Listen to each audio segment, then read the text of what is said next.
Bear months na. Ngayon po ay unang araw ng bear months. Kaya naman, meron ako papakita sa inyo. Ang daming magaganda. May mga clavatum. Ayan, may Leticia. Mga curly jade. Yung bear months, yan din yung panahon na punong-puno ng pag-asa. Kaya, kita nyo naman, oh. Yan. Ang sikreto po niyan, yung potting mix natin. And, yaran! Ang dami na rin, ano, kasi meron.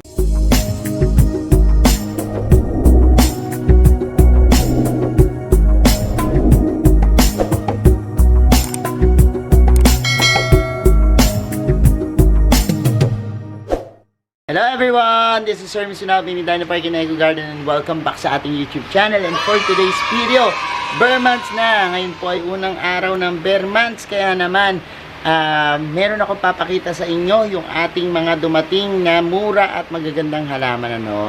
Kaya ngayong panahon na ito na uso yung mga regalo, pambigay, at syempre, yung personal yung regalo sa sarili nyo, no? Yung mga gustong maghalaman at gustong-gusto ng murang halaman tulad ng mga cactus and succulents.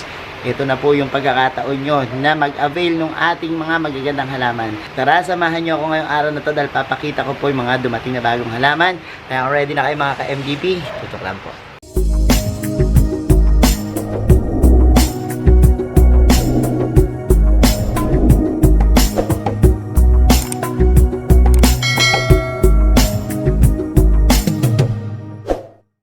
We're back mga ka-MDP at ngayon nga pong araw na ito ay marami pong dumating na magagandang halaman, ano.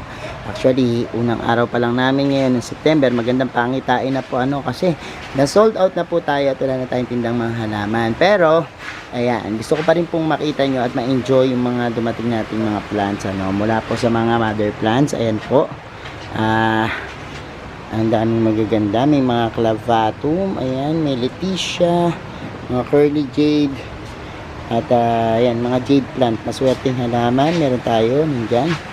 Ito po yung Shrek ears. Meron tayong mga ionium dyan. Ayan po yung rainbow natin na ionium or sunburst, tawag dyan starburst, kahit anong burst yan.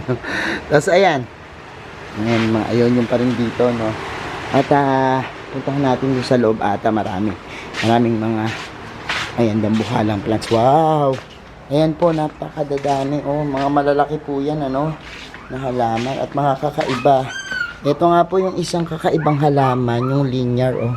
Ang ganda po talaga ng kanyang variegated linear. Bihirang may dumating na linear dito sa ating garden. Pero this one, oh, merong dumating. Ang ganda.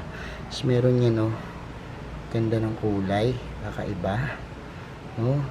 Maraming mga kakaibang dumarating na halaman every week, ano. Ito, nauso yung ganito, yung dalawahan, tatluhan sa isang pot na mother plant, ano. Ayan, oh. Kita nyo. Napakagaganda, no. At, ayan. Ayan. So, mabubusog talaga yung mga mata nyo. Rose cabbage na napakadami. Ayan, oh. Mother plant siya pero ang dami niya sa ilalim. Tapos may mga aloe tayo na hybrid. Tapos ganda ng bulaklak niya, oh. Kita nyo. O, ikot pa tayo doon. At marami tayong makikita mga bagong halaman. Tingnan natin. Aside po sa malalaki nating halaman na maaari nyo lang mabili dito ng 150. Pinakamababa, 200, 250. O, minsan merong mahal. Pero bidding po kasi tayo, no? Ganyan lang po kamumura yung mga halaman natin. Malalaki na yan. At kapag halimbawa gusto nyo magregalo, talagang hindi nila akalain na murang-mura nyo nabili yung mga plants dito, no. Napakamura niyan. Pero ayan, seasonal. Itong season na to na syempre moments nyo yan para mag-share, magpakita ng pagmamahal.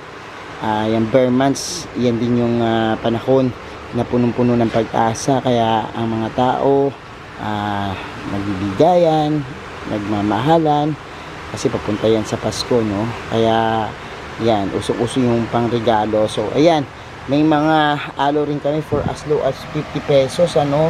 Ganyan kagaganda yung mga alo nating mga hybrid, oh. Tapos isang set na ganito kung gusto nyo, 500 pesos lang, no. Isang set na yan, 15, may promo pa kami plus 1, no. So, ayan, ang daming kumuha sa atin ng mga set sale. Yan, tapos cactus din, meron. Yan, ito 500 lang to. Naka promo, no? Ng ating cactus. Tapos ito, natutuwa ako dito sa halaman to. Ito kasi, leopard yung kanyang ID, no? Yan. Alam nyo ba, sa mga hindi pa nakakakita nung bulaklak ng leopard, ang ganda niyan. Oh, look. Tingnan mo, no? Parang mga lilis yung kanyang bulaklak. Ang ganda, no? At yan, bihira tayo makakita ng ganitong bulaklak. Minsan nakakita tayo pa ng ganyan pa, hindi pa natin nakita bumuka. Pero this one, mga nakabuka na, oh, ang ganda, no? Napakaganda ng mga, yan. May barricaded tayo ng mga halaman. Yan, meron tayong, ang ganda ng kulay ng Portulaca tricolor. So, madami dyan mga magaganda yun, mga maliliit ang halaman natin. Yung mga halaman po namin na maliliit, 3 for 100 po yung benta natin dyan, ano. At yan, tumatanggap din kami ng reseller, pero kung gusto nyo mag-reseller ngayong season na to kasi malakas yung mga halaman, yung mga ganitong maliliit na halaman pambigay, yan, pwede kayong mag-reseller sa amin. Yan, depende sa kukuhanin nyo. Kung marami talaga, bababa pa natin yung presyuhan yan, ano. Depende kung marami, no. At ayan, mayroon tayong set sale. Ito naman yung mga malalaki nating halaman. Yung mga interesado po sa pagre-resell ng halaman, pwede po kayong mag-inquire sa amin. Extra income, lalo na po doon sa mga nanay-nanay. Gusto kong matulungan yung mga nanay-nanay natin na kailangan ng extra income. Pwede po kayo mag-inquire dito sa aming page, ano, para kung magre-reseller po kayo. Pakita ko naman sa inyo yung mga alaga namin dito, no, ng doktora ng bayan, ninang ng bayan, ninong ng bayan, yung mga nakalagak na mga halaman nila. So dito tayo sa collection area.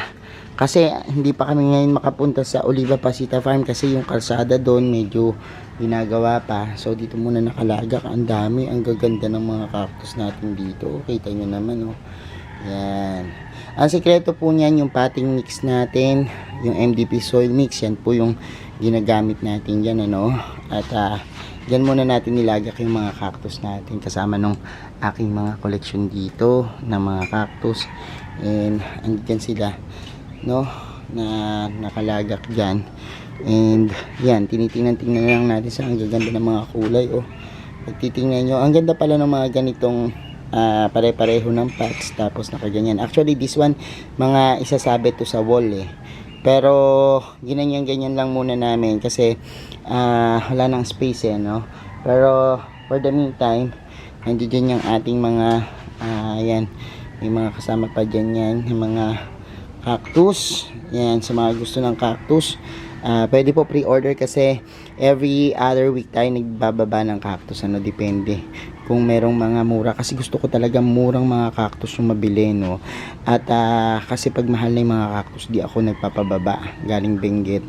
I'll make sure na mura lang para maibenta natin dito ng mura, at mura yung makuha ng ating mga taga-subaybay, ano. Punta naman tayo dun sa Plant Museo. So punta naman tayo sa ating Plant Museo ni Doktora. And jaran ang dami na rin, ano, kasi merong ilan dito na kay ninang ng bayan, nakasama siya kasi nga hindi pa namin madala, medyo siksikan pa, pero iaayos namin siya. Pero ayan, ang dami ring magaganda dito, no. At nakakatuwa kasi grabe yung iba, no? Talagang humaba na ng humaba, ano. At lumaki na. Meron dito ilan kasi tag-ulan ngayon. Pag tag-ulan talaga mahirap magpakulay ng succulents, pero mahalaga buhay, no. Nagiging parang greenish and bluish yung kulay ng mga iba nating plants, katulad nito, pink na pink yan before, pero madaling naman pabalikin yan, no. Yung mga nandoon nga sa taas, yung mga purple delight doon, ang bilis kumulay, no. Talagang i-full sun mo talaga siya, kaya kailangan kapag halimbawang papuntang summer, dyan naman tayo magpapakulay. Pero pag ganitong times, yan, iwas-iwas dilig, tapos yan, hayaan nyo lang lumabas yung mga aerial roots nya, no. Wala namang kaso yan. And ito nga pag natanggal, tingnan nyo, bilis mag-ugat ng kanilang mga dahon, iyan nyo lang yan. Usually kasi kapag halimbawang yan, nandiyan yung mga alaman nyo tapos kulang sa dilig, ang first thing na mangyayari is magdadry yung kanilang mga pinakababang leaves. Ito tingnan nyo, yan, ito natanggal mismo yung dahon pero doon na siya tinubuan. So patong lang natin, parang merong mga puti-puti, papacheck natin yan. Minsan kasi pag hindi nagdi-delay, ito po nagiging problema ng mga succulents usually kapag halimbawa pong hindi sila nadidilig lagi-lagi, may chance yan na puntahan ng mga aphids kasi kapag tuyo yung plants, dyan kumakapit yung aphids dahil feeling nila safe talaga sila dyan dahil hindi nababasa. Alam niyo naman ang mga succulents natin, bihirang diligan dahil nag-iingat nga tayo, unlike sa highland na talaga nababasa-basayan. Dito sa atin yan, nag-iingat tayo kasi nga nag-hold yan ng tubig, ayaw nating ma-overwater. So ang tendency naman pag ganyan, kapitin naman sila ng mga aphids. So kailangan natin mag-spray ng mga insecticides dyan para dyan sa mga aphids na yan, mga puti-puti, at i-check lagi yung plants kasi kapag hindi, maaring mabulok at masira yung halaman, mamatay kapag kinapitan niya ng aphids. So make sure lang po na nadidilig sila lagi. Kung halimbawang uulan, wag na kayo magdilig, pero kung halimbawa sa tingin nyo matagal na panahon na hindi uulan, magdilig kayo kasi mentras po na hindi natin dinidiligan na matagal yung ating mga plants, dyan lumalabas yung mga aphids. Tapos pag nakakita na kayo ng mayroong aphids, hiwalay nyo na dun sa plants nyo para hindi na kumalat. So katulad na nakita na kayo, meron tayong for inspection, ganyan tayo meron tayong for inspection pag nakikita natin na merong pero somehow yung mga katulad nito, di ba, tampak na tampak sa araw. Tingnan yung mga kulay niya, ganda ng mga kulay, ito yung sayang di natin inabutan yung kulay dilaw na portulaca, ang ganda. Ayan, yan lang naman. Ayan, ang gaganda ng mga buros natin nakasabit, mga hanging plants natin, magaganda rin. And yan yung ating plants dito sa Plant Museo ni Doktora. And ngayon yan, sinik lang natin. Ay, may mga golden barrel pa rin dito. Ano kaya yan? So sa susunod na araw mag-aayos tayo nito, para yan mas maaliwalas kasi parang napaka-crowd tingnan. So tingnan natin kung anong gagawin nating ayos dyan. Ibahin ko yung ayos ng mga plants para yung namang mga hindi naaaraw, kasi kita nyo parang dito mas konti yung pumapasok na araw. So lipat naman natin sila para sila naman yung maarawan, tsaka maanggihan dito yung iba na tuyot na tuyot, maanggihan ng ulan. So yan po. So ayan mga ka-MVP, napanood nyo na yung ating vlog at nakita nyo na yung magagandang dumating nating halaman. At ngayong bare months, magsimula na kayo mag-collect ng mga halaman. Parang regalo nyo na rin yan sa sarili nyo. At sabi ko nga sa inyo, murang-mura dito tsaka magaganda. Merong iba dito, mother plants, napakatagal bago magpalaki ng mga succulents. And kung gusto nyo shortcutin, pwede kayong kumuha ng ating mother plants. Mag-message lamang sa aming page para po sa iba pang detalye. Salamat na maraming sa lahat na nagla-like, nag-share at nagko-comment. I hope nabusog ko yung mga mata nyo. Sa mga hindi pa nag-subscribe sa ating YouTube channel, kung bet na bet nyo po yung ganitong usapan, plants and gardening, mag-subscribe na po kayo. Huwag nyo kalimutang i-hit yung notification bell para laging updated sa aming latest uploads. Pati po sa iba't iba nating social media accounts, sa ating TikTok, Instagram, Facebook pages, search lang po Hermes Sunahor Mini Dino Park and Eco Garden. Nakikita nyo na yan. Salamat ang maraming mga ka-MDP, and this is Hermes Sunahor nagsasabi sa inyo ng happy planting. Bye-bye!